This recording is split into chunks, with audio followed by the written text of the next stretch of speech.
లోక్సభ ప్రతిపక్ష నాయకులు రాహుల్ గాంధీ ఇటీవల రాజస్థాన్లోని కోటలో జరిగిన చాతురంకి గుంజ్ విద్యార్థి యువత గొంతుక అనే మహా ఉద్యమాన్ని ప్రారంభించారు. ఈ ఉద్యమానికి నల్గొండ డీసీసీ కమిటీ సంపూర్ణ మద్దతు తెలుపుతుందని పున్నా కైలాష్ నేత అన్నారు. లోక్సభ ప్రతిపక్ష నాయకులు రాహుల్ గాంధీ ఇటీవల రాజస్థాన్లోని కోటలో జరిగిన చత్రోంగి గుంజ్ విద్యార్థి యువత గొంతుకానే మహా ఉద్యమాన్ని ప్రారంభించారు. ఈ ఉద్యమానికి నల్గొండ డీసీసీ కమిటీ సంపూర్ణ మద్దతు తెలుపుతుందని పున్నా కైలాష్ నేత అన్నారు. విలేకరుల సమావేశంలో ఆయన మాట్లాడుతూ, దేశంలోనే కోట్లాది యువత విద్యార్థి కుటుంబాలకు భరోసా నింపుతున్న రాహుల్ గాంధీ ఆలోచనలు పార్టీలకు అతీతంగా మద్దతు తెలపాలని పిలుపునిచ్చారు. నీట్ పరీక్షల రద్దుకు బాధ్యత వహించి కేంద్ర విద్యాశాఖ మంత్రి ధర్మేందర్ ప్రధాన్ రాజీనామా చేయాలని డిమాండ్ చేస్తున్నాం. ఇది సంపూర్ణంగా మోడీ ప్రభుత్వ వైఫల్యమని, దేశ పార్లమెంట్లో దీనిపై ఎన్డీఏ ప్రభుత్వం ప్రకటన చేయాలని, దేశ ప్రజలకు నరేంద్ర మోడీ క్షమాపణ చెప్పాలని డిమాండ్ చేశారు. పరీక్ష రద్దు వలన సుమారు 25 లక్షల కుటుంబాలు నష్టపోయాయి. వందల సంఖ్యలో విద్యార్థుల ఆత్మహత్యలు పాల్పడ్డారు. ఎన్టీఏ కోసం ప్రశ్నపత్రాన్ని రూపొందించిన డాక్టర్ ప్రశ్నపత్రాన్ని అమ్ముకుంటుంటే మోడీ నిఘా వ్యవస్థ నిద్రావస్థలో ఉన్నది. లింకులు పరీక్ష రద్దు వలన కోట్లాది కుటుంబాలను చీకటి అమ్ములుకుంది. లక్షలాది మందికి ఉద్యోగాలు కల్పిస్తున్న ప్రభుత్వ రంగ సంస్థలకు, అంబానీలకు మోడీ సర్కార్ అమ్ముతుందని ఆరోపించారు.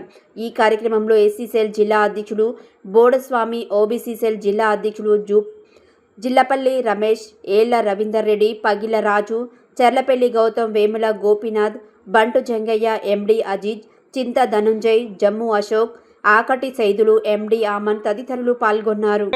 ఈనాడు సమాజంలో ఉండబడేటువంటి బీసీ, ఎస్సీ, ఎస్టీ, మైనార్టీల యొక్క హక్కుల కోసం రాహుల్ గాంధీ గారు ఈ దేశంలో పోరాటం చేస్తూ ఉన్నారు. వారి వైపు దేశమంతా నిలబడుతుంది. అందుకోసమే గాంధీ గారి కుటుంబాన్ని, రాహుల్ గాంధీ గారి యొక్క కుటుంబాన్ని ఈనాడు సోషల్ మీడియాలో కానీ వారికి నచ్చినటువంటి అనేక ఛానల్లో దుష్ప్రచారం చేస్తూ నరేంద్ర మోడీ గారు చేస్తున్నటువంటి తప్పులను కానీ, నీట్ పరీక్షల లీకేజీలు కానీ, ఆర్ఆర్బీ కానీ, యూపీఎస్సీ కానీ, ఎస్ఎస్సి కానీ, రైల్వేకి సంబంధించిన గ్రూప్ డి ఉద్యోగాలు కానీ మరి లీక్ అయితే ప్రశ్నించడానికి లేకుండా మీరు ఇవాళ కుట్ర కుతంత్రాలకు లేపుతూ పక్కదో పట్టిస్తూ ఉన్నారు.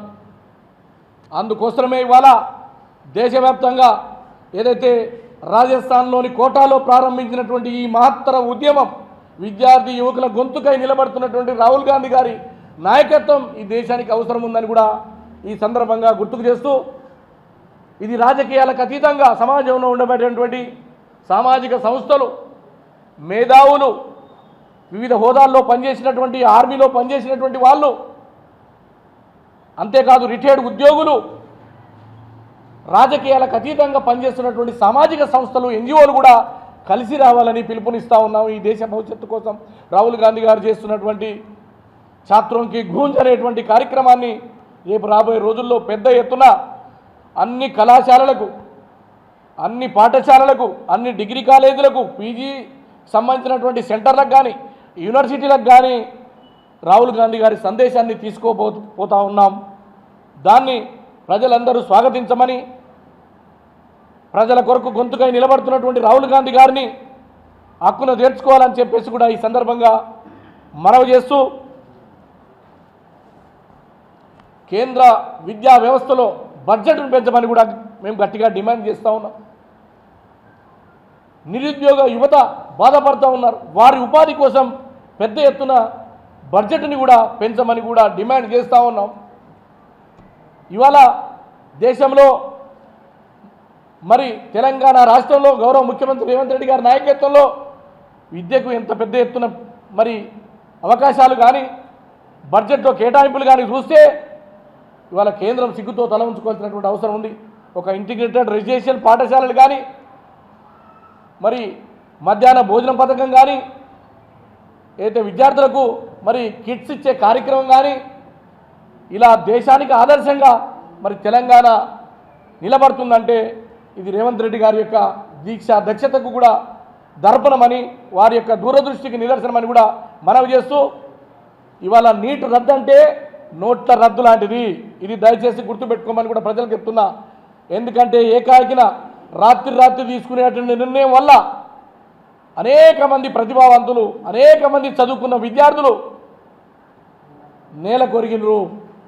ఇది దురదృష్టకరం, ఇది బాధాకరం. ఇటువంటి సంఘటనలు జరగకుండా ఉంటే మోడీ గారు గట్టిగా పనిచేసి ఉంటే నష్టం జరిగేది కాదు. ఈ నష్టానికి పూర్తి బాధ్యత ధర్మేంద్ర ప్రధాన్ గారు, వారిని రాజీనామా చేయాలని చెప్పేసి కాంగ్రెస్ పార్టీ పక్షాన డిమాండ్ చేస్తున్నాం. మోడీ గారు చట్టసభలో రేపు జరగబోయేటువంటి వర్షాకాల సమావేశాల్లో దేశ ప్రజలకు క్షమాపణ చెప్పి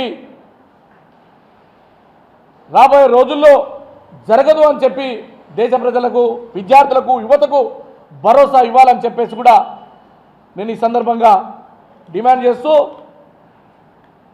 నేషనల్ టెస్టింగ్ ఏజెన్సీ ఎన్టీఏ అనేటువంటిది ఇవాళ 2017 నుంచి ఈ దేశంలో తీసుకొచ్చినారు మోడీ గారు. అది పూర్తిగా లొసుకులున్నది, ఇబ్బందులున్నది అని మేము ముందు నుంచి చెప్తున్నాం. తమిళనాడు ప్రభుత్వం చెప్పింది, దేశంలో అనేక రాష్ట్రాలు చెప్తూనే ఉన్నా పెడచెవిన పెట్టి ఆ ఎన్టీఏకి ఇస్తే, ఎన్టీఏలో ఎవరైతే పేపర్లు తయారు చేస్తారో డాక్టర్లు, ఆ డాక్టర్లు 100 కోట్లకు ఆశపడి ఆ పేపర్ లీక్ చేసిండ్రు. ఇంతవరకు ఆ డాక్టర్ మీద కానీ వారి మీద కానీ చర్యలు తీసుకోలేదు. అంటే మోడీ గారికి దీని మీద పూర్తిగా అవగాహన ఉన్నది, ఏం జరిగిందో అని తెలుసు. కానీ పాలనా వైఫల్యాలని బయటికి చెప్పలేక, దేశ ప్రజల ముందుకు వివరణ ఇయ్యలేక దీన్ని కప్పిపుచ్చుతుండు. తద్వారా అనేక మంది, లక్షలాది మంది విద్యార్థులకు నష్టం జరిగే కార్యక్రమాన్ని ఈనాడు మోడీ గారు తీసుకున్నారు. కాబట్టి ప్రధానంగా మోడీ గారు దేశ ప్రజలకు క్షమాపణ చెప్పాలని, మరి హెచ్ఆర్డీ మినిస్టర్గా ఉన్నటువంటి ధర్మేంద్ర ప్రధాన్ గారు రాజీనామా చేయాలని చెప్పేసి కాంగ్రెస్ పార్టీ పక్షాన డిమాండ్ చేస్తా ఉన్నాం.